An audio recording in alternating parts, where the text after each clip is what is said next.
Hello everyone, welcome to this channel. आपका आपके अपने चैनल पर स्वागत है। आज की वीडियो में हम सॉल्व करने वाले हैं एमएल अग्रवाल बुक में से लीनियर प्रोग्रामिंग पर बेस्ड एक्सरसाइज 14.1 के क्वेश्चंस। इस चैप्टर के बेसिक कंसेप्ट्स की वीडियो पहले ही चैनल पर अपलोड हो चुकी है। आई होप आपने वो वीडियो ज़रूर देखी होगी। अगर नहीं देखी है तो उस वीडियो का लिंक इस वीडियो के डिस्क्रिप्शन में है, आप वहां जाकर उस वीडियो को देख सकते हैं।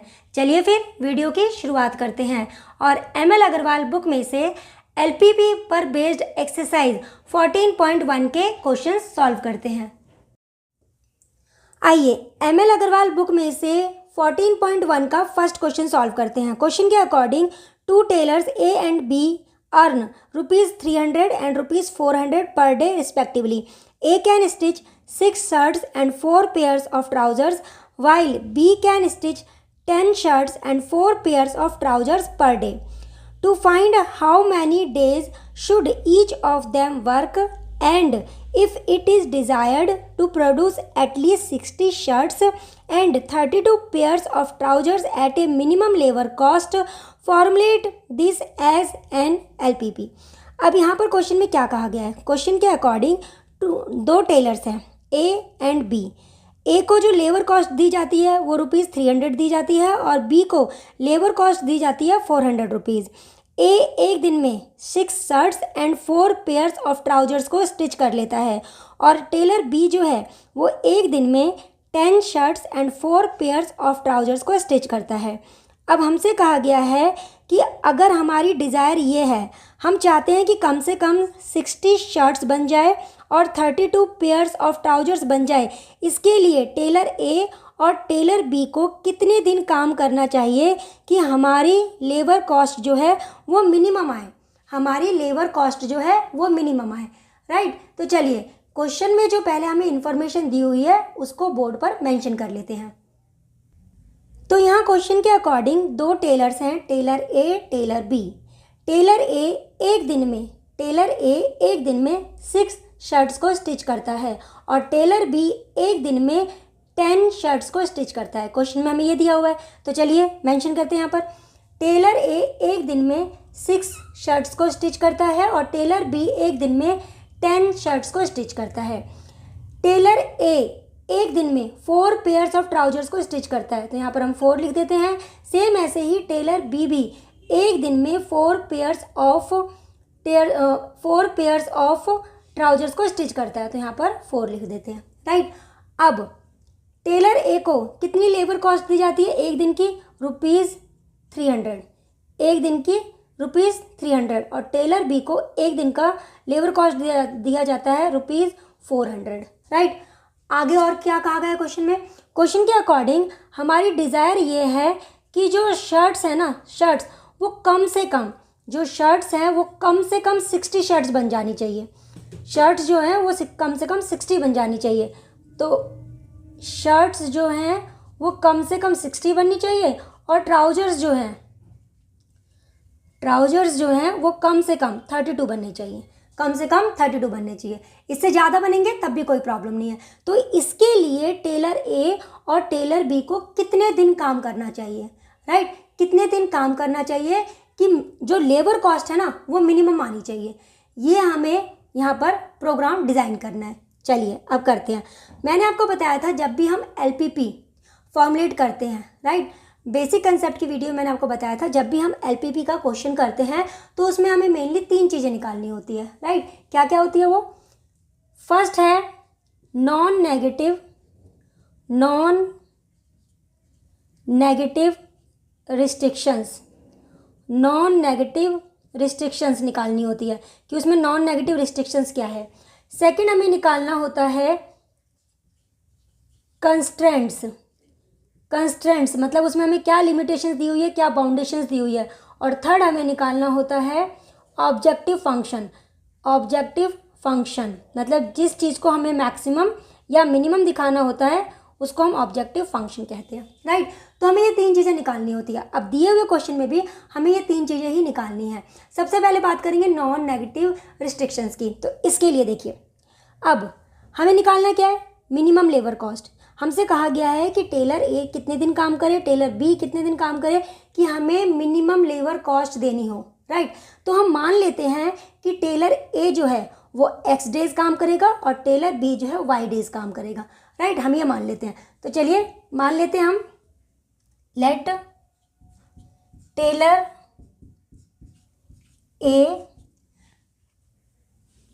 Taylor A works for x days and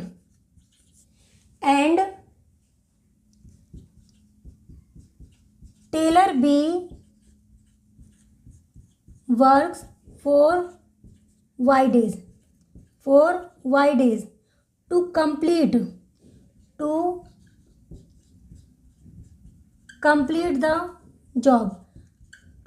the job. अब जॉब क्या है, कम से कम 60 शर्ट्स बनानी है और कम से कम 32 ट्राउजर्स बनाने हैं। तो ये जॉब उनको करना है। इसके लिए उन्हें कितने दिन तक, टेलर ए को कितने दिन तक काम करना चाहिए और टेलर बी को कितने दिन काम करना चाहिए, हमसे ये पूछा गया है। हमने मान लिया कि टेलर ए को x डेज काम करना चाहिए और टेलर बी को y डेज काम करना चाहिए, राइट। अब सबसे इंपॉर्टेंट बात, डेज जो होते हैं वो कभी भी नेगेटिव में नहीं होते हैं, राइट। डेज जो होते हैं वो कभी भी नेगेटिव में नहीं होते हैं। या तो कोई डे होगा ही नहीं या फिर वो ग्रेटर देन 0 होगा, राइट। मतलब या तो ए ने काम ही नहीं किया होगा, ए ने बिल्कुल भी काम ही नहीं किया होगा, तो उस केस में x कितना होगा, 0, है ना। या तो फिर ए ने काम किया होगा, सेम ऐसे या तो बी ने बिल्कुल भी काम नहीं किया होगा, एक दिन भी काम नहीं किया होगा, तो वहाँ पर y क्या हो जाएगा, 0। या फिर बी ने कुछ डेज काम किया होगा, तो यहाँ पर x की जो वैल्यू है या तो 0 के इक्वल होगी या फिर ग्रेटर देन 0 होगी। सेम ऐसे ही y की वैल्यू यहाँ पर ग्रेटर देन 0 होगी या फिर 0 के इक्वल होगी। तो ये क्या है हमारा, ये है non negative restriction. Non negative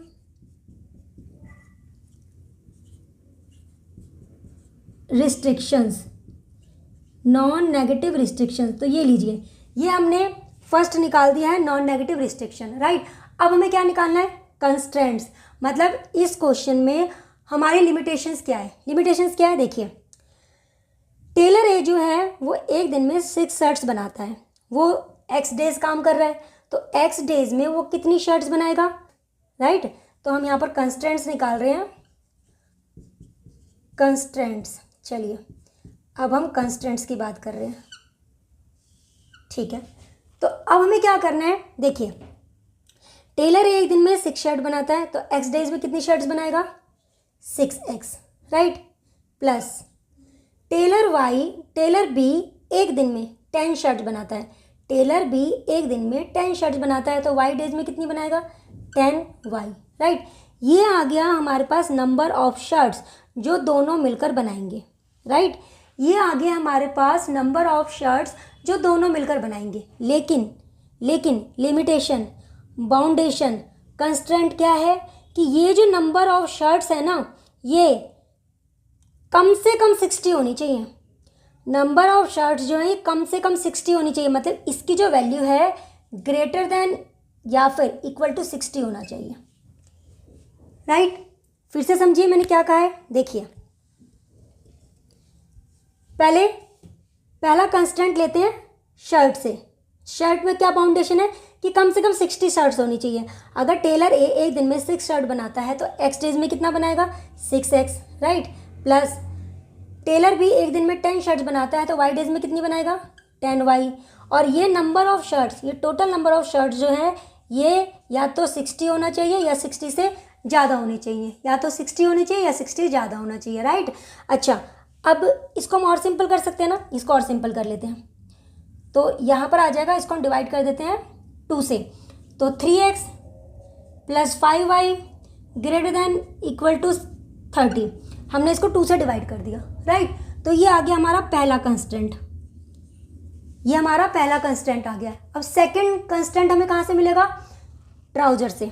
ये देखिए यहाँ पे भी तो एक लिमिटेशन है, बाउंडेशन है कि कम से कम 32 ट्राउजर्स बनने चाहिए, कम से कम 32 ट्राउजर्स बनने चाहिए। टेलर ए एक दिन में 4 पेयर्स ऑफ ट्राउजर्स बनाता है तो x डेज में कितने बनाएगा, 4x टेलर भी एक दिन में 4 पेयर्स ऑफ ट्राउजर्स बनाता है, तो वाई डेज में कितने बनाएगा? 4y। और ये कम से कम कितने होने चाहिए? 32, राइट। तो ये साइन आएगा यहाँ पर, इसको भी हम डिवाइड कर सकते हैं, हाँ 4 से डिवाइड कर सकते हैं।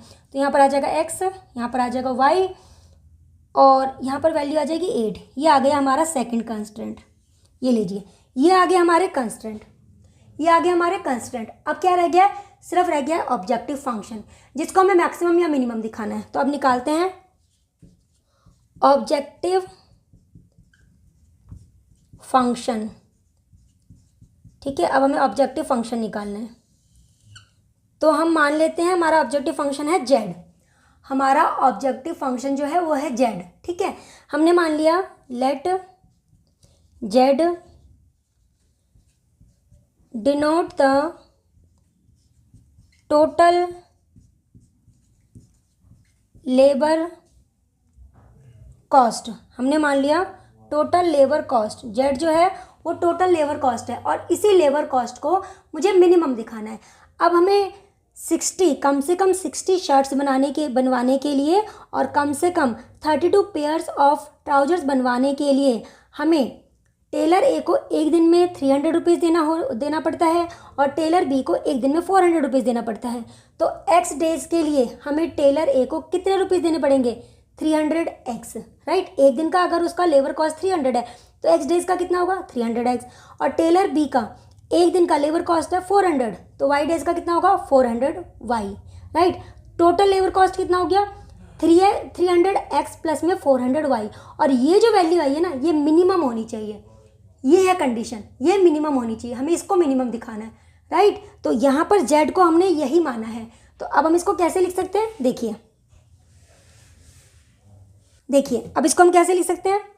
z इज इक्वल टू 300, ए का एक दिन का लेबर कॉस्ट है, तो x डेज का कितना होगा? 300x। टेलर बी का एक दिन का लेबर कॉस्ट है 400, तो y डेज का कितना होगा? 400y। और हमें इसी को मिनिमम दिखाना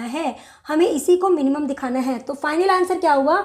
हमें क्या करना है? एलपीपी फॉर्मुलेट कैसे हुआ? देखिए, मिनिमम हमें मिनिमाइज करना है। Minimize z is equal to 300x plus 400y। इसको हमें मिनिमाइज करना है। कंस्ट्रेंट्स क्या है? Subject to the constraints. Constraints क्या है? पहला है 3x प्लस में 5y greater than equal to 30। दूसरा कंस्ट्रेंट है x प्लस में y greater than equal to 8। और थर्ड है non negative restrictions, x greater than equal to 0 and y greater than equal to 0। ये लीजिए, ये हमारा फाइनल आंसर आ गया, राइट। आई होप आपको समझ में आ गया होगा। ये हो गया हमारा ऑब्जेक्टिव फंक्शन, जिसको हमें मिनिमम दिखाना है।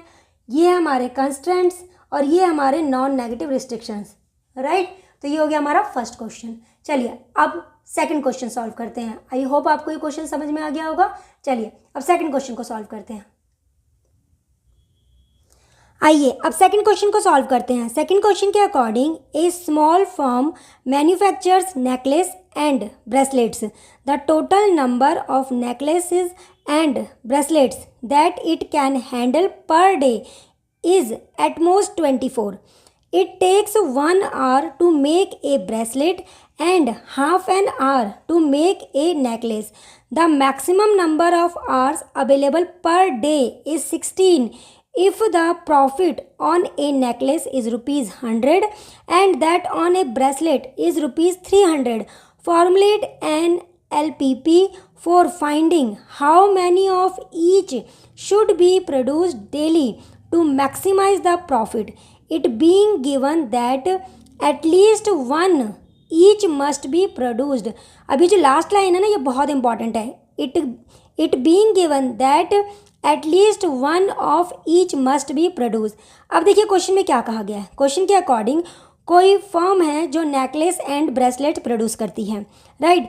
अब यहाँ पर बाउंडेशन क्या है, लिमिटेशन क्या है कि ये जो फर्म है ये एक दिन में नेकलेस और ब्रेसलेट को मिलाकर एक दिन में ज़्यादा से ज़्यादा 24 आइटम्स ही प्रोड्यूस कर सकती है।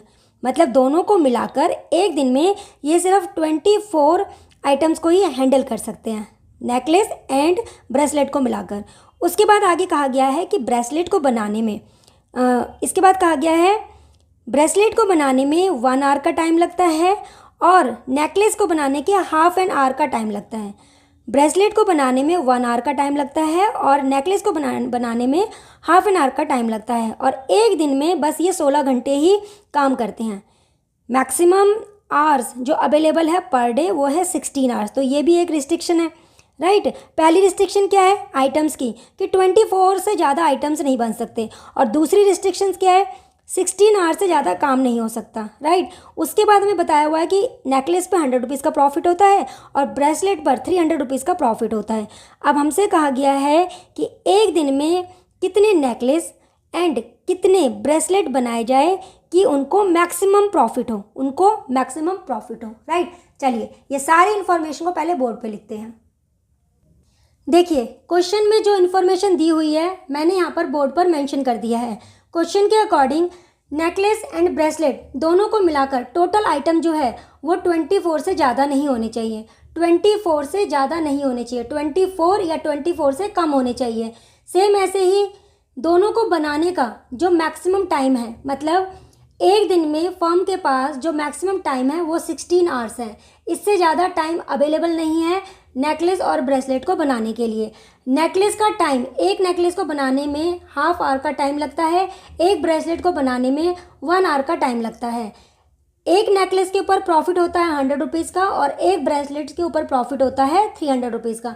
अब हमसे क्वेश्चन में पूछा गया है कि एक दिन में कितने नेकलेस एंड कितने ब्रेसलेट्स बनाए जाए कि फर्म को मैक्सिमम प्रॉफिट हो, राइट। तो हमें क्या निकालना है, number of necklace and number of bracelet जो एक दिन में बनने चाहिए जिससे फर्म को मैक्सिमम प्रॉफिट हो।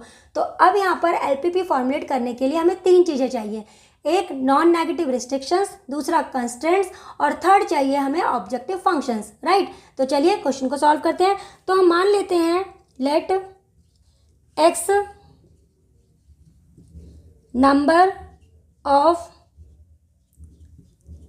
Necklaces and y number of bracelets should be produced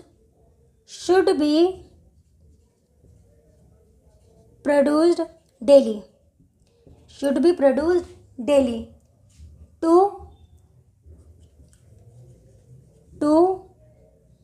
maximize the profit, मतलब प्रॉफिट मैक्सिमम गेन करने के लिए एक दिन में x नंबर ऑफ नेकलेस बनने चाहिए और y नंबर ऑफ ब्रेसलेट बनने चाहिए, राइट। अब आपको पता है कि नंबर्स कभी भी नेगेटिव में नहीं होते हैं, तो ये क्या होगा, या तो ग्रेटर देन 0 होगा या फिर 0 के इक्वल हो सकता है। मतलब ये हो सकता है कि हमने एक भी नेकलेस नहीं बनाया है तो वहाँ पर उस केस में क्या होगा, x की वैल्यू 0 होगी। हाँ, लेकिन हमने ब्रेसलेट बनाया है तो वहाँ पर y की वैल्यू ग्रेटर देन 0 होगी। या फिर हम ऐसा भी कर सकते हैं कि हमने एक भी ब्रेसलेट नहीं बनाया और हमने सारे के सारे नेकलेस बनाए हैं, ऐसा भी हो सकता है, राइट। लेकिन यहाँ पर हम ये नहीं लिख सकते हैं x greater than 0, x greater than and equal to 0, y greater than and equal to 0। ऐसा क्यों? क्योंकि लास्ट लाइन देखिए, लास्ट लाइन में क्या मेंशन है, लास्ट लाइन में क्या कहा गया है। लास्ट लाइन के according it being given that at least 1 of each must be produced, मतलब कम से कम एक आइटम तो प्रोड्यूस करना ही है। आप ऐसा नहीं कर सकते कि नेकलेस बिल्कुल भी नहीं बनाया सारे ब्रेसलेट बना दिए, या फिर ब्रेसलेट एक भी नहीं बनाया सारे नेकलेस बना दिए। कंडीशन ये है कि कम से कम एक आइटम तो आपको बनाना ही पड़ेगा, दोनों में से कम एक जो है एक तो होना ही चाहिए। तो यहाँ पर नॉन नेगेटिव रिस्ट्रिक्शन, जो पहला केस है नॉन नेगेटिव रिस्ट्रिक्शंस, क्या है यहाँ पे नॉन नेगेटिव रिस्ट्रिक्शंस कि x भी जो है वो ग्रेटर देन इक्वल टू 1 होना चाहिए और y भी जो है वो ग्रेटर देन इक्वल टू 1 होना चाहिए। ये नॉन नेगेटिव रिस्ट्रिक्शन है इस केस में कि हम दोनों में से किसी एक को भी 0 नहीं कर सकते हैं। कम से कम एक, दोनों में से कम कोई एक तो होना ही चाहिए, राइट। ये था हमारा नॉन नेगेटिव रिस्ट्रिक्शन। चलिए अब बात करते हैं कंस्ट्रेंट्स की। तो यहाँ पे लिमिटेशंस क्या है, बाउंडेशंस क्या है, नंबर ऑफ आइटम्स पर and number of hours per. सबसे पहले बात करते हैं नंबर ऑफ आइटम्स की। तो नंबर ऑफ नेकलेस कितने बना रहे हैं हम, x, नंबर ऑफ ब्रेसलेट कितने बना रहे हैं, y। तो यहाँ पर टोटल आइटम्स कितने हो गए, कंस्ट्रेंट्स निकाल रहे हैं, कंस्ट्रेंट्स की बात हो रही है। तो पहला कंस्ट्रेंट किससे रिलेटेड है, नंबर ऑफ आइटम से। तो हम x नंबर ऑफ नेकलेस बना रहे हैं और y नंबर ऑफ ब्रेसलेट बना रहे हैं, और इनका जो टोटल नंबर है वो 24 के इक्वल हो सकता है और 24 से कम हो सकता है, लेकिन 24 से ज़्यादा नहीं हो सकता। ये जो टोटल नंबर है ये 24 से कम होना चाहिए। ये है हमारा पहला कंस्ट्रेंट जो कि आइटम से रिलेटेड है। सेकंड कंस्ट्रेंट किससे रिलेटेड है, टाइम से रिलेटेड है। एक नेकलेस को बनने में हाफ आवर लगता है, चलिए तो एक्स नेकलेस को बनने में कितना टाइम लगेगा, एक नेकलेस को बनने में हाफ आवर लग रहा है, तो एक्स नेकलेस को बनने में कितना टाइम लगेगा, इतना टाइम, प्लस एक ब्रेसलेट को बनने में 1 आवर लगता है, तो वाई ब्रेसलेट को बनने में कितना टाइम लगेगा, इतना टाइम। तो ये हो गया total time. X number of necklace and Y number of bracelet बनाने में इतना टाइम लगता है, राइट। ये एक दिन का टाइम है, लेकिन उसने कहा है एक दिन का जो मैक्सिमम टाइम है ना वो 16 आवर से ज़्यादा नहीं होना चाहिए। तो ये भी हमारा इस तरह से 16 हो जाएगा, राइट। और अगर मैं इसको सिंपल कर लूँ, इसको सिंप्लीफाई करूँ, तो नीचे क्या है 2 है ना, तो पूरी इक्वेशन को 2 से मल्टीप्लाई कर देंगे। पूरी इन इक्वेशन को, ये जो हमारी इनइक्वलिटी है इसको हम 2 से मल्टीप्लाई कर देंगे। तो यहाँ पर जब 2 से मल्टीप्लाई करेंगे 2 से 2 कैंसिल हो जाएगा, यहाँ पर आएगा x, यहाँ पे आ जाएगा 2y, और ये लेस देन इक्वल टू यहाँ पर आ जाएगा 32। ये आ गया हमारा सेकेंड कंस्ट्रेंट, राइट। अब थर्ड हमें क्या चाहिए, ऑब्जेक्टिव फंक्शन। चलिए यहाँ लिख लेते हैं ऑब्जेक्टिव फंक्शन। अब हमें निकालना है ऑब्जेक्टिव फंक्शन, राइट। तो देखिए ऑब्जेक्टिव फंक्शन क्या होता है, जिस चीज़ को हमें मैक्सिमम या मिनिमम दिखाना है। यहाँ पर हमें मैक्सिमम किसको दिखाना है, प्रॉफिट को, राइट। तो हम मान लेते हैं let Z be the profit function, right. इसी को हमें मैक्सिमम दिखाना है। तो जेड फंक्शन कैसे बनेगा, एक नेकलेस पे प्रॉफिट कितना है 100, तो एक्स नेकलेस पे प्रॉफिट कितना होगा 100x प्लस एक ब्रेसलेट पे प्रॉफिट कितना है 300, तो वाई ब्रेसलेट पे प्रॉफिट कितना होगा 300y। ये लीजिए, ये आ गया हमारा ऑब्जेक्टिव फंक्शन। ये हमारा नॉन नेगेटिव रिस्ट्रिक्शन। यहाँ पर हमने x greater than equal to 0 नहीं लिखा है और y greater than and equal to 0 नहीं लिखा है, क्योंकि यहाँ पर हमें कंडीशन दी हुई है कि कम से कम, दोनों में से कम से कम, मतलब एक होना चाहिए। ऐसा नहीं है कि आप किसी को 0 कर दो, दोनों में से कोई एक चीज़ ना, बिल्कुल ही ना बनाओ। दोनों बनाने हैं आपको, दोनों कम से कम एक जरूर बननी चाहिए। तो यहाँ पर इसलिए ये कंडीशन है। ये नॉन नेगेटिव रिस्ट्रिक्शन हो गया। कंस्ट्रेंट्स, हमारे 2 कंस्ट्रेंट्स हैं, एक आइटम से related, total number of items कितने होने चाहिए, और एक टाइम से रिलेटेड। ऑब्जेक्टिव फंक्शन क्या है, प्रॉफिट फंक्शन को हमें मैक्सिमम दिखाना है, राइट। तो अब यहाँ पर फाइनल रिजल्ट क्या है हमारे पास, देखिए हमें क्या करना है, फाइनल रिजल्ट है maximize z is equal to 100x plus 300y subject to the constraints क्या है, पहला है x plus Y less than equal to 24, second है x प्लस में 2y less than equal to 32, और non negative restrictions x greater than equal to 1 and y greater than equal to 1। ये है हमारा final answer, right. I hope आपको question समझ में आ गया होगा। चलिए अब सॉल्व करते हैं थर्ड क्वेश्चन। आइए अब थर्ड क्वेश्चन को सॉल्व करते हैं। देखते हैं थर्ड क्वेश्चन में हमें क्या इन्फॉर्मेशन दी हुई है। क्वेश्चन के according A furniture dealer deals in only 2 items. A furniture dealer deals in only 2 items, tables and chairs. He has rupees 20,000 to invest and a space to store at most 80 pieces. A table costs him rupees 800 and a chair costs him rupees 200. He can sell a table for rupees 950 and a chair for rupees 280. Assume that he can sell all the items that he buys. Formulate this problem as an LPP so that he can maximize his profit. अब देखिए question में क्या कहा गया है. Question के according कोई furniture dealer है, वो सिर्फ 2 आइटम्स में ही डील करता है, टेबल्स एंड चेयर्स. अब फर्नीचर का जो बिजनेस है उसमें डील करने के लिए उसके पास जो अमाउंट है, जो इन्वेस्टमेंट है, वो 20,000 है. यहाँ पर देखिए रिस्ट्रिक्शन लग चुकी है, मतलब वो 20,000 से ज़्यादा अमाउंट इन्वेस्ट नहीं कर सकता. राइट, ये हमारा कंस्ट्रेंट है, ये हमारा कंस्टेंट है. मतलब वो जितने भी आइटम्स, जितने भी टेबल और चेयर खरीदेगा, उनका जो कॉस्ट है, राइट, उनका जो कॉस्ट है वो 20,000 रुपीज़ से कम आना चाहिए. उसके बाद सेकंड कंस्टेंट क्या है कि उसके पास जो स्पेस है ना, जहाँ पर ये टेबल और चेयर को रखेगा, वो 80 पीसेस का ही है. मतलब वो total number of chairs and table जो हैं वो 80 से ज़्यादा नहीं होने चाहिए. 80 से कम हो सकते हैं लेकिन 80 से ज़्यादा नहीं होने चाहिए. राइट, अब एक टेबल का जो कॉस्ट है वो रुपीज़ 800 है, एक चेयर का जो कॉस्ट है वो रुपीज़ 200 है. वो एक टेबल को 950 में सेल करता है और चेयर को 280 में सेल करता है. राइट, अब हमसे क्वेश्चन में पूछा गया है कि वो कितने आइटम्स को, मतलब कितने आइटम्स को सेल करे, कितने नंबर ऑफ़ टेबल्स एंड कितने नंबर ऑफ़ चेयर्स को सेल करे कि उसको मैक्सिमम प्रॉफिट हो. और यहाँ कंडीशन ये है कि वो जितने आइटम्स खरीदेगा वो उन सभी को सेल कर देगा. राइट, और हमें यहाँ पर बताना है कि उसको मैक्सिमम कितना प्रॉफिट हुआ. चलिए अब यहाँ पर जो इन्फॉर्मेशन है उसको पहले बोर्ड पर लिखते हैं. आइए क्वेश्चन में दिए हुए इन्फॉर्मेशन को बोर्ड पर मेंशन कर लेते हैं. तो हमें गिवन है कि जो डीलर है उसके पास मैक्सिमम इन्वेस्टमेंट जो है वो 20,000 रुपीज़ है. मतलब वो टेबल और चेयर जो खरीदेगा उस पर सिर्फ 20,000 रुपीज़ ही इन्वेस्ट कर सकता है.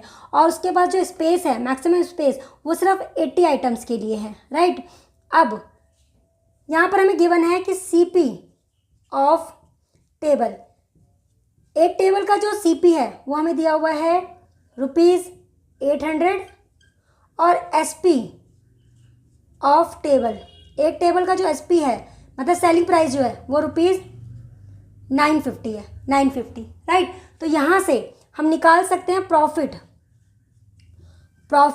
On one table. एक टेबल पे कितने का प्रॉफिट होगा उसे बताइए. 950 में से 800 माइनस कर देते हैं तो उसको प्रॉफिट होगा 150 का. राइट, सेम ऐसे ही CP ऑफ वन चेयर, एक चेयर का कॉस्ट प्राइस कितना दिया हुआ है रुपीज़ 200 और SP ऑफ वन चेयर, एक चेयर का सेलिंग प्राइस हमें दिया हुआ है रुपीज़ 280. राइट, तो उसे प्रॉफिट कितना होगा, profit on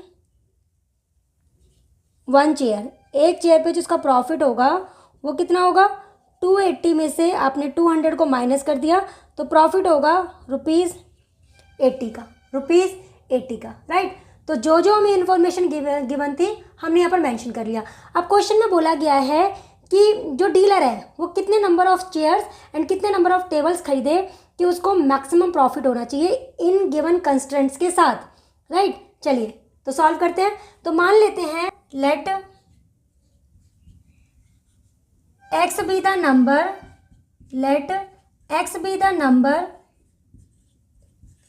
of tables, x be the number of tables and y be the number of chairs that the dealer buys and sells. Right, तो यहाँ पर कंडीशन ये है कि वो जितने आइटम्स खरीदेगा उतने को ही सेल कर देगा, पूरे जितने भी खरीदे होंगे उतने को ही सेल करेगा. राइट, तो हमने मान लिया कि वो x number of tables and y number of chairs को खरीदता है. राइट, अब कंडीशन क्या है, एक टेबल है उसका सीपी कितना है 800, राइट, उसका कॉस्ट प्राइस कितना है 800। अच्छा एक और बात, मैंने आपको क्या कहा था, जब भी हमें एलपीपी फॉर्मुलेट करना होता है तो वहाँ पे हमें 3 चीज़ें निकालनी होती है। Number 1 non negative restrictions. तो यहाँ पे देखिए, यहाँ पर हम कह रहे हैं कि जो डीलर है उसे X number of tables and Y number of chairs खरीदनी चाहिए, राइट, जिससे उसको मैक्सिमम प्रॉफिट हो। इनको बेचने के बाद उसे मैक्सिमम प्रॉफिट होना चाहिए। तो पहला नॉन नेगेटिव रिस्ट्रिक्शंस तो हमें यहीं पे मिल जाएगा। नॉन नेगेटिव रिस्ट्रिक्शन तो हमें यहीं पे मिल चुका है कि भाई एक्स की वैल्यू भी ग्रेटर देन इक्वल टू 0 होनी चाहिए और वाई की वैल्यू भी ग्रेटर देन इक्वल टू 0 होनी चाहिए, क्योंकि नंबर जो है वो नेगेटिव में नहीं होते हैं, राइट। अब सेकंड क्या है जो हमें निकालना है, कंस्ट्रेंट्स निकालने हैं, ठीक है। बात हो रही है कंस्ट्रेंट्स की। कंस्ट्रेंट्स क्या होते हैं, लिमिटेशन एंड बाउंडेशन, राइट। पहली लिमिटेशन किस पे है, मैक्सिमम इन्वेस्टमेंट पे, कि 20,000 से ज़्यादा डीलर इन्वेस्ट नहीं कर सकता।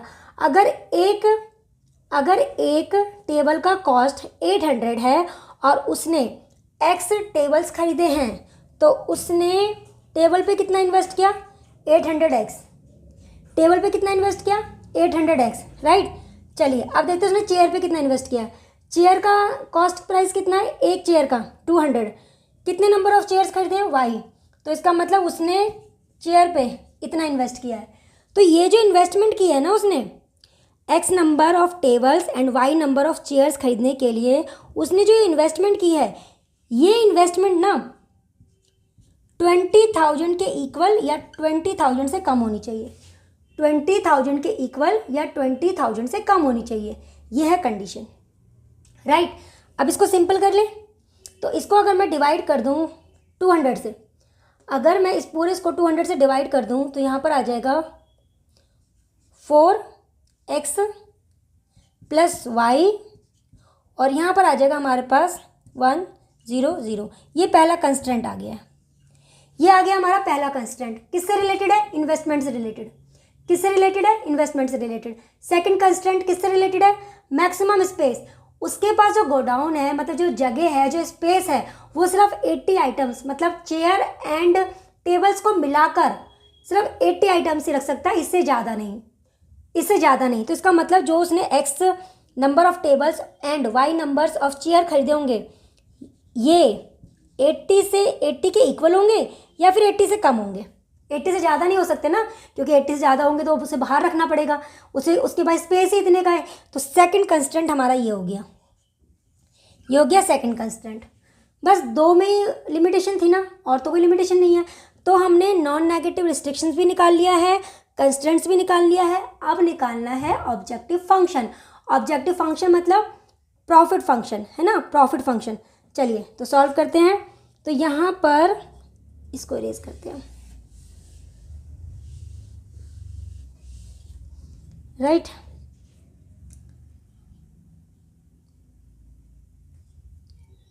तो देखिए अब निकालना है मुझे ऑब्जेक्टिव फंक्शन।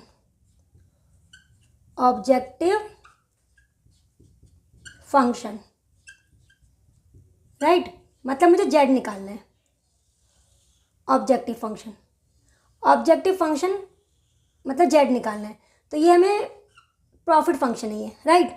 अच्छा अब प्रॉफिट फंक्शन कैसे निकालेंगे, देखिए प्रॉफिट किससे लेना है उसे, टेबल से और चेयर से। टेबल पे उसे कितने का प्रॉफिट हो रहा है, यहाँ देखिए मैंने निकाला है प्रॉफिट ऑन 1 टेबल। एक टेबल पे कितने का प्रॉफिट हो रहा है 150 का है ना।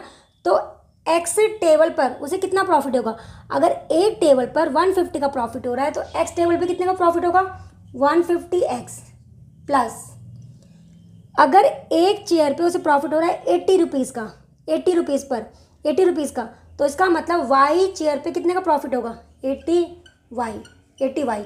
अब ये जो फंक्शन आया है ना, इसको हमें मैक्सिमम दिखाना है, राइट। हमने तीनों चीज़ें निकाल ली है, नॉन नेगेटिव रिस्ट्रिक्शन, कंस्ट्रेंट्स और ऑब्जेक्टिव फंक्शन। अब फाइनल आंसर क्या आएगा हमारा, ये देखिए। तो हमें इसको मैक्सिमाइज करना है, maximize z is equal to 150x plus में 80y subject to the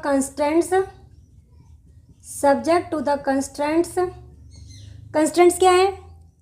first investment से रिलेटेड 4x प्लस में y less than equal to 100। Second constraint किससे रिलेटेड था? स्पेस से रिलेटेड, x प्लस में y less than equal to 80। और third था हमारा non negative restriction, x greater than equal to 0, y greater than and equal to 0। ये लीजिए, ये हमने LPP फॉर्मुलेट कर दिया। तो आई होप अब आपको धीरे धीरे समझ में आ रहा होगा कि हमें क्वेश्चन से किस तरह से डील करना है, राइट। जो LPP के जो क्वेश्चंस होते हैं वो डेली बेसिस मतलब रियल लाइफ पर बेस्ड जो क्वेश्चंस होते हैं ना, बिजनेस से रिलेटेड, मेनली बिजनेस से रिलेटेड, जिसमें आपको कोई चीज़ मैक्सिमम या मिनिमम निकालनी होगी, तो उससे रिलेटेड हमारे ये क्वेश्चंस होते हैं। और इन क्वेश्चंस में क्या होता है? रिस्ट्रिक्शंस होती है, क्योंकि आप जब भी कोई बिजनेस करोगे ना, ऐसा हो ही नहीं सकता कि उसमें कोई रिस्ट्रिक्शन, कोई लिमिटेशन, कुछ बाउंडेशन ना हो। तो उन्हीं रिस्ट्रिक्शन को हम कहते हैं कंस्ट्रेंट्स, राइट। और उसके बाद जो भी आप बिजनेस करोगे, या तो उसमें आप मैक्सिमम प्रॉफिट या फिर मिनिमम कॉस्ट कुछ इस टाइप का निकालोगे, राइट। तो हमें हर LPP में नॉन नेगेटिव रिस्ट्रिक्शन, कंस्ट्रेंट्स और ऑब्जेक्टिव फंक्शन निकालना होता है, राइट। चलिए अब सॉल्व करते हैं फोर्थ क्वेश्चन। आइए अब देखते हैं कि फोर्थ क्वेश्चन में हमें क्या इन्फॉर्मेशन दी हुई है। क्वेश्चन के according a book publisher sells a hard cover edition of a book for ₹72 and a paperback edition for ₹40 in addition to a fixed weekly cost of ₹9,600. The cost of printing hardcover and paperback editions are ₹56 and ₹28 per book respectively.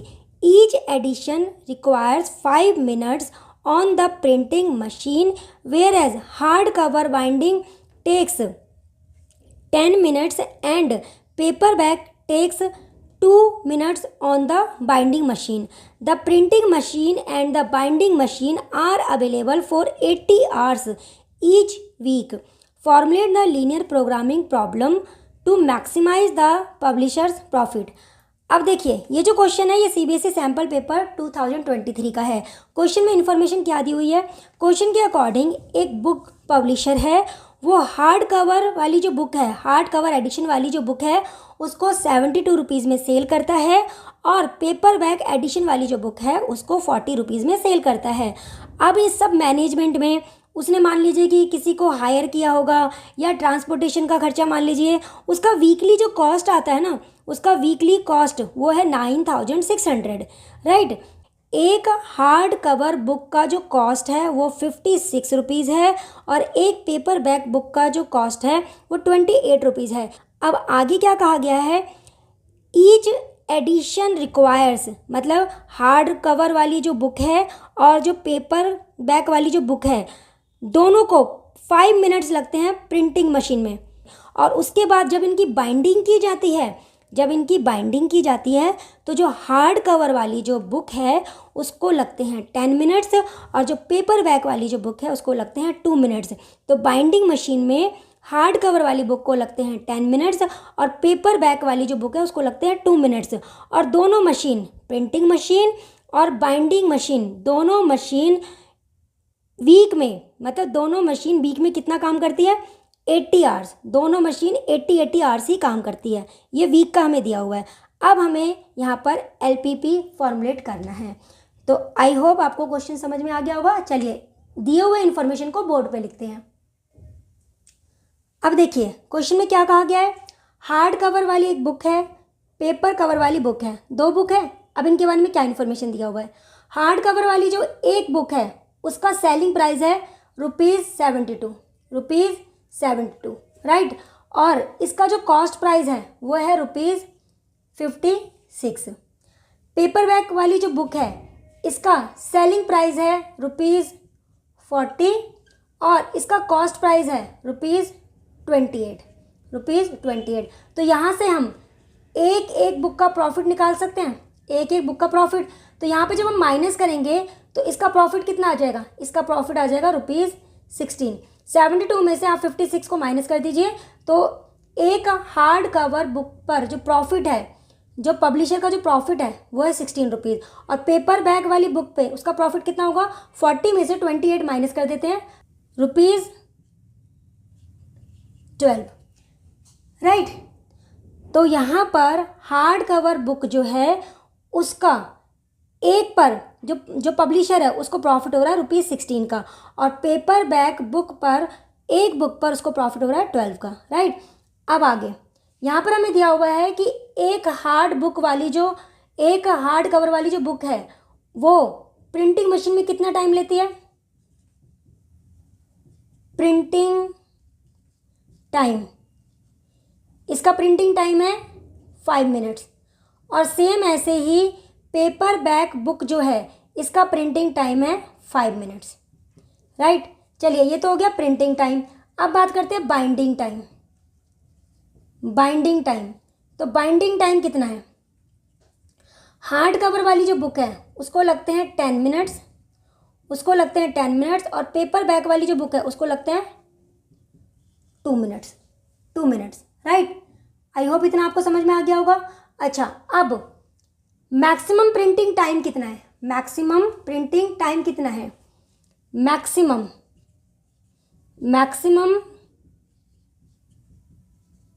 Printing time कितना time है, maximum printing time ये हमें दिया हुआ है 80 hours, right. कितना दिया हुआ है, 80 आवर्स।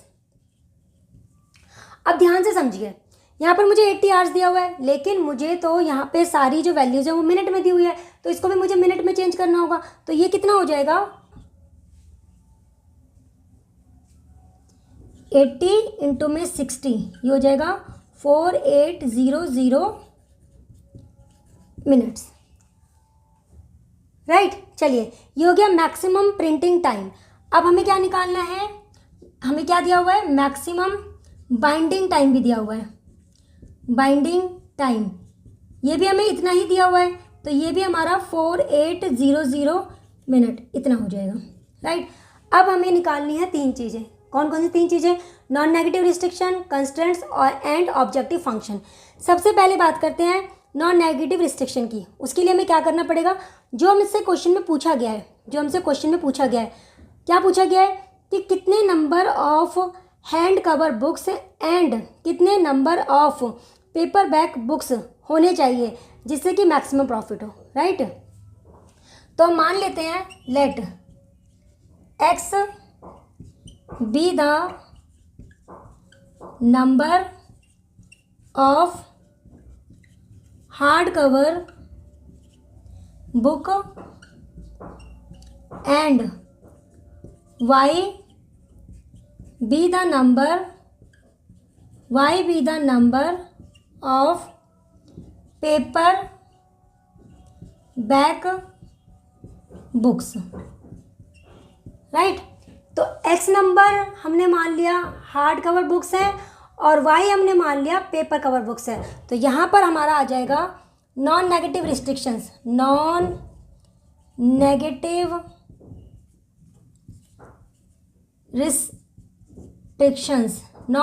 रिस्ट्रिक्शंस।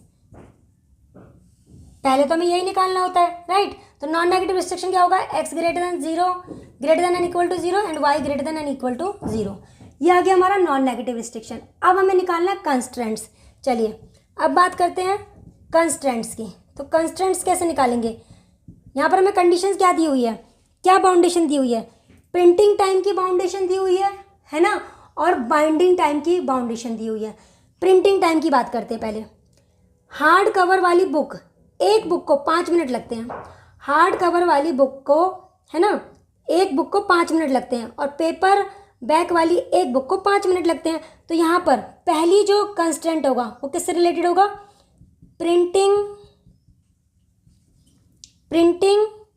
टाइम से रिलेटेड। प्रिंटिंग टाइम से रिलेटेड क्या होगा, एक बुक पे अगर 5 मिनट लग रहे हैं तो एक्स बुक पे कितने लगेंगे, एक्स हमने माना है ना हार्ड कवर वाली बुक, हाँ। और ऐसे ही एक पेपर बैक बुक को अगर 5 मिनट लग रहे हैं तो वाई बुक को कितना लगेगा, इतना लगेगा। और ये जो टाइम है ना, ये इससे कम होना चाहिए, या तो इसके इक्वल या इससे कम होना चाहिए, ये कंडीशन है, या तो इसके इक्वल या इससे कम होना चाहिए, राइट। तो अब अगर हम इसको 5 से डिवाइड कर दें, अगर हम इसको 5 से डिवाइड कर दें तो हमारे पास आ जाएगा x प्लस में y 960। तो ये था हमारा प्रिंटिंग टाइम से रिलेटेड कंस्ट्रेंट, जिसके अकॉर्डिंग अगर एक हार्ड कवर बुक को 5 मिनट्स लगते हैं प्रिंट होने में, तो x बुक को कितने लगेंगे, 5x। एक पेपर बैक बुक को प्रिंट होने में अगर 5 मिनट्स लगते हैं तो y बुक्स को कितने लगेंगे, 5y। तो ये आ गया हमारे पास टाइम, राइट। और ये जो टाइम है ना, printing time, maximum printing time कितना है हमारा, 80 आवर्स, जो कितना हो जाएगा 4800। तो इससे कम या इसके इक्वल होना चाहिए। तो यहाँ से हमने इसको 5 से डिवाइड कर दिया, तो हमारे पास आ गया x plus Y less than equal to 960। ये हमारा पहला कंस्टेंट आ गया है जो कि प्रिंटिंग टाइम से रिलेटेड है। अब दूसरा कंस्टेंट जो है वो बाइंडिंग टाइम से रिलेटेड है। मैक्सिमम बाइंडिंग टाइम भी हमारे पास 4800 मिनट्स है, राइट। चलिए अब सेकंड कंस्टेंट निकालते हैं। तो इसके लिए मैं इसको यहाँ से इरेज कर देती हूँ। अब सेकंड कंस्टेंट हमें कहाँ से मिलेगा, बाइंडिंग टाइम से, मैक्सिमम बाइंडिंग टाइम से। तो चलिए सेकंड कंस्टेंट निकालते हैं। तो बाइंडिंग टाइम से सेकंड कंस्टेंट निकालेंगे। तो यहाँ पर देखिए, एक हार्ड कवर जो बुक है उसको टाइम लगता है 10 मिनट का, तो x हार्ड कवर जो बुक है उसको कितना टाइम लगेगा, बाइंडिंग में कितना टाइम लगेगा, 10x, राइट। एक पेपर बैक बुक को बाइंडिंग में 2 मिनट्स का टाइम लगता है, तो y पेपर बैक बुक को कितना टाइम लगेगा, 2y, राइट। ये आ गया टाइम, बाइंडिंग का टाइम, दोनों बुक का बाइंडिंग का टाइम, और ये टाइम 4800 मिनट से कम होना चाहिए या इसके इक्वल होना चाहिए, राइट। तो अब क्या हम यहाँ पर भी इसको डिवाइड कर सकते हैं, चेक करते हैं। हाँ, इसको हम डिवाइड कर सकते हैं 2 से। तो यहाँ पर आ जाएगा 5x प्लस में y less than equal to 2400। ये आ गया हमारा सेकंड कंस्टेंट। फर्स्ट ये हो गया, सेकंड ये हो गया। अब हमें क्या निकालना है, अब हमें निकालना है प्रॉफिट फंक्शन, मतलब ऑब्जेक्टिव फंक्शन। अब प्रॉफिट फंक्शन के लिए ये देखिए, जो हार्ड कवर बुक है उसमें 16 रुपीज़, 16 रुपीज़ का प्रॉफिट हो रहा है, और जो पेपर बैक बुक है उसमें 12 रुपीज़ का प्रॉफिट हो रहा है, राइट। तो अभी ये ध्यान रखना, मैं यहाँ से इरेज कर रही हूँ और फिर आगे लिखती हूँ 16 एंड 12। अब हमें निकालना है थर्ड ऑब्जेक्टिव फंक्शन। आइए अब बात करते हैं ऑब्जेक्टिव फंक्शन की। ऑब्जेक्टिव फंक्शन क्या होता है, वो फंक्शन जिसको हमें मैक्सिमम या मिनिमम दिखाना होता है। क्योंकि यहाँ पर प्रॉफिट फंक्शन की बात हो रही है तो इसको हमें मैक्सिमम दिखाना है। तो हम मान लेते हैं let z be the profit function, हमें इसको मैक्सिमम दिखाना है, राइट। हमें इसको मैक्सिमम दिखाना है। तो अब ये जो z फंक्शन है ये क्या है, देखिए, हार्ड कवर बुक जो है इसकी एक बुक पर हमें 12 रुपीज़ का प्रॉफिट हो रहा है, राइट। तो x number of hard cover books पे कितना प्रॉफिट हो जाएगा, ये 16x का, प्लस अब पेपर बैक बुक, एक बुक पर हमें प्रॉफिट हो रहा है 12 रुपीज़ का, राइट। तो y number of paperback books पर कितना प्रॉफिट हो जाएगा, ये 12y का, राइट। तो हमारा z फंक्शन यहाँ पर आ गया है 16x प्लस 12y। लेकिन हाँ, अब एक कंडीशन और रह गई है। क्वेश्चन में हमें दिया हुआ है कि वीकली पब्लिशर को 9600 रुपीज़ का एक्स्ट्रा कॉस्ट आता है, राइट। क्वेश्चन में हमें दिया हुआ है कि जो पब्लिशर है उसको वीकली 9600 का एक्स्ट्रा कॉस्ट आता है। तो उसको ये जो टोटल प्रॉफिट हो रहा है ना, ये जो टोटल प्रॉफिट होगा इसमें से उसका ये कॉस्ट भी निकालना होगा 9600 का, राइट। 9600 का ये कॉस्ट निकालना होगा। अब ये आ गया हमारे पास प्रॉफिट फंक्शन। तो फाइनल आंसर हमारा क्या बनेगा, आइए देखते हैं। तो फाइनल आंसर हमारा होगा, यहाँ पर हमें जेड फंक्शन को मैक्सिमाइज करना है, राइट। तो यहाँ पर maximize z is equal to 16x plus 12y minus 9600। अब आपको ये समझ तो आया होगा ना कि हमने 9600 क्यों माइनस किया है, क्योंकि ये पब्लिशर का वीकली एक्स्ट्रा कॉस्ट है, राइट। जितना उसको टोटल प्रॉफिट हो रहा था उसमें से हमें इसको माइनस करना होगा, राइट। अच्छा, अब हमें इस फंक्शन को मैक्सिमाइज करना है। कंस्ट्रेंट्स क्या है? Subject to the constraints. अब देखते हैं, देखिए कंस्ट्रेंट्स क्या है। पहला जो कंस्ट्रेंट है वो प्रिंटिंग टाइम से रिलेटेड है, राइट। प्रिंटिंग टाइम से रिलेटेड है, तो प्रिंटिंग टाइम से रिलेटेड जो हमारा कंस्ट्रेंट था वो क्या था? x plus Y less than equal to 960। दूसरा जो कंस्ट्रेंट है वो बाइंडिंग टाइम से रिलेटेड है, और ये हमारा 5x plus Y less than equal to 2400, right. पहला कंस्ट्रेंट ये हो गया, ये हमारा दूसरा कंस्ट्रेंट हो गया। और नॉन नेगेटिव रिस्ट्रिक्शंस मतलब x greater than equal to 0 and y greater than equal to 0। तो ये आ गया हमारा final answer, right. I hope आपको ये क्वेश्चन समझ में आया होगा। चलिए अब सॉल्व करते हैं इसका लास्ट क्वेश्चन, क्वेश्चन नंबर 5। आइए अब ML अग्रवाल बुक में से 14.1 का लास्ट क्वेश्चन सॉल्व करते हैं, क्वेश्चन नंबर 5। अब देखते हैं क्वेश्चन में क्या इन्फॉर्मेशन दी हुई है। According to question, a cooperative society of farmers has 10 hectares of land to grow 2 crops A and B.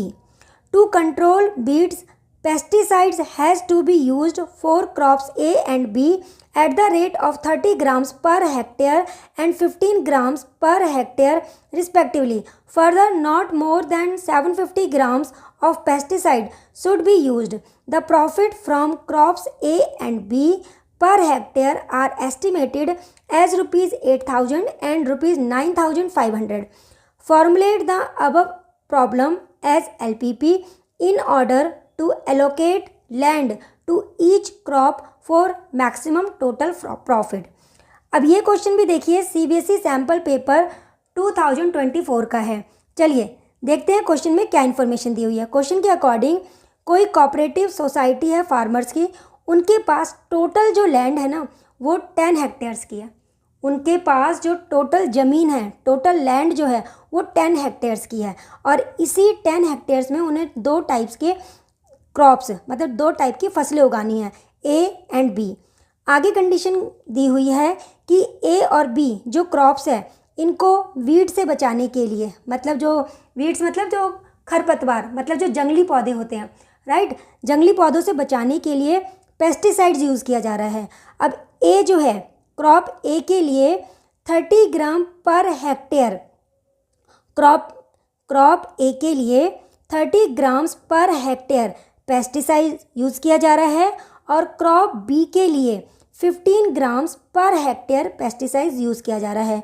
और कहा गया है कि दोनों क्रॉप्स में जो पेस्टिसाइड्स यूज़ होगा वो 750 ग्राम से ज़्यादा नहीं होना चाहिए, राइट। उसके बाद कहा गया है कि क्रॉप ए में जो प्रॉफिट है वो है 8,000 का, और क्रॉप बी में जो प्रॉफिट है वो है 9,500 का, मतलब पर हेक्टेयर की बात की जा रही है। 1 हेक्टेयर में क्रॉप ए से जो प्रॉफिट होता है, क्वेश्चन में कहा गया है the profit from crops A and B per hectare.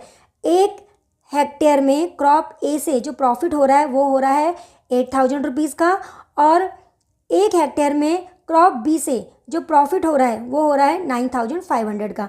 अब हमें बताना है कि यहाँ पर मैक्सिमम प्रॉफिट कितना हो सकता है। मैक्सिमम प्रॉफिट के लिए हमें यहाँ पर कितने हेक्टेयर में क्रॉप ए को ग्रो करना चाहिए और कितने हेक्टेयर में क्रॉप बी को ग्रो करना चाहिए। आई होप आपको क्वेश्चन समझ में आ गया होगा। चलिए जो इन्फॉर्मेशन दी हुई है पहले उसे बोर्ड पर मेंशन कर लेते हैं। अब बहुत ध्यान से समझना है आपको ये क्वेश्चन, राइट। क्वेश्चन में कहा गया है जो फार्मर्स हैं उनके पास टोटल जो लैंड है वो है 10 हेक्टेयर्स का, राइट, 10 हेक्टेयर्स का।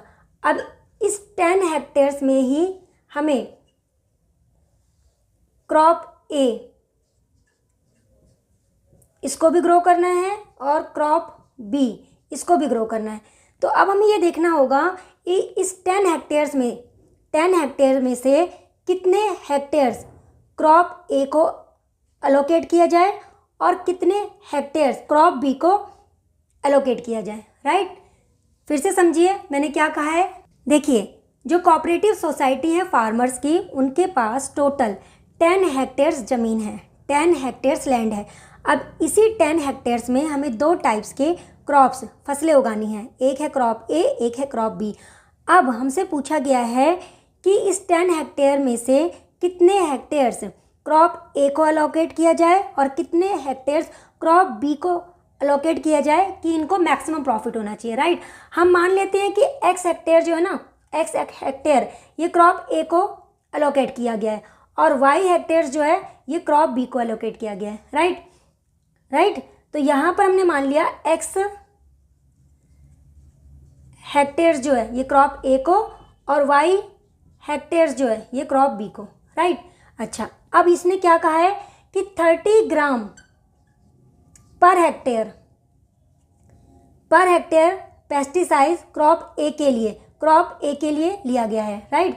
क्रॉप ए पर 30 ग्राम पर हेक्टेयर पेस्टिसाइड दिया जाता है और क्रॉप बी पर 15 grams per hectare pesticide use किया जाता है, राइट। अच्छा, इसके बाद प्रॉफिट की बात कर लेते हैं। प्रॉफिट क्रॉप ए पर हेक्टेयर कितना प्रॉफिट हो रहा है, 8000 और क्रॉप बी पर हेक्टेयर कितना प्रॉफिट हो रहा है, ₹9500, राइट। तो ये हमें सारी इंफॉर्मेशन दी हुई है। चलिए अब सॉल्व करते हैं। तो हमने मान लिया let x hectares and y hectares of land be allocated to crop A and crop B respectively, right. हमने मान लिया कि x हेक्टेयर जो है वो क्रॉप A को और y हेक्टेयर जो है क्रॉप B को एलोकेट किया गया है, राइट। अब LPP के क्वेश्चन में हमें 3 चीज़ें निकालनी होती है, राइट। फर्स्ट है नॉन नेगेटिव रिस्ट्रिक्शन,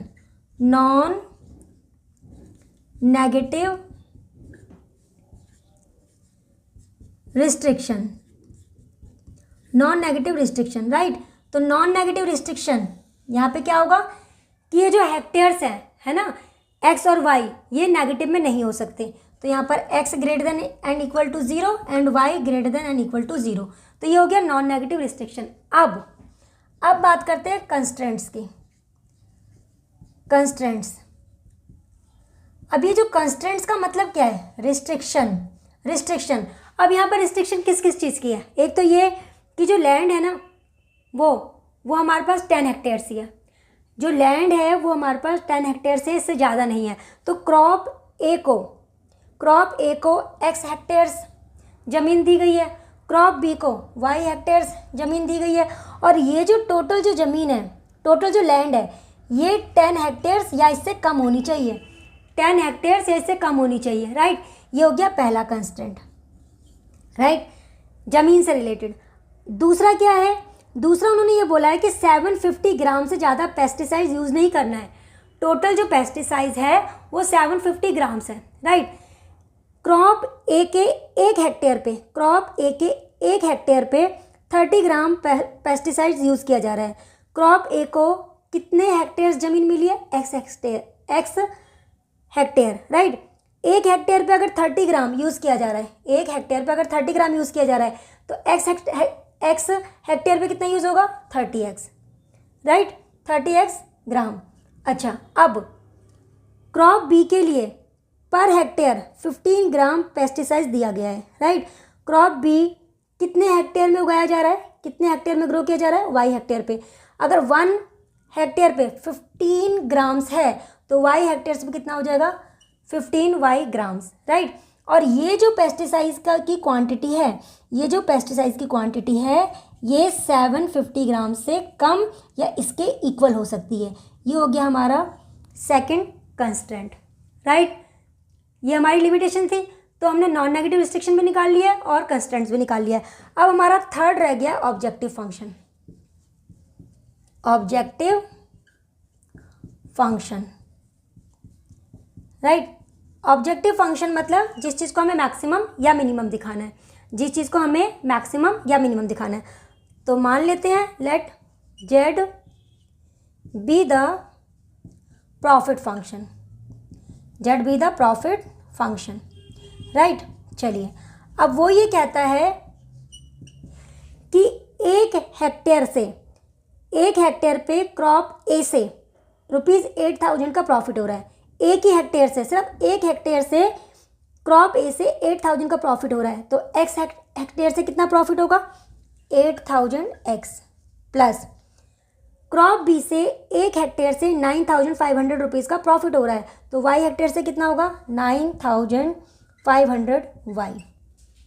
ये लीजिए, ये आ गया हमारा प्रॉफिट फंक्शन, राइट। तो देखिए, ये भी हमारा एलपीपी फॉर्मुलेशन था।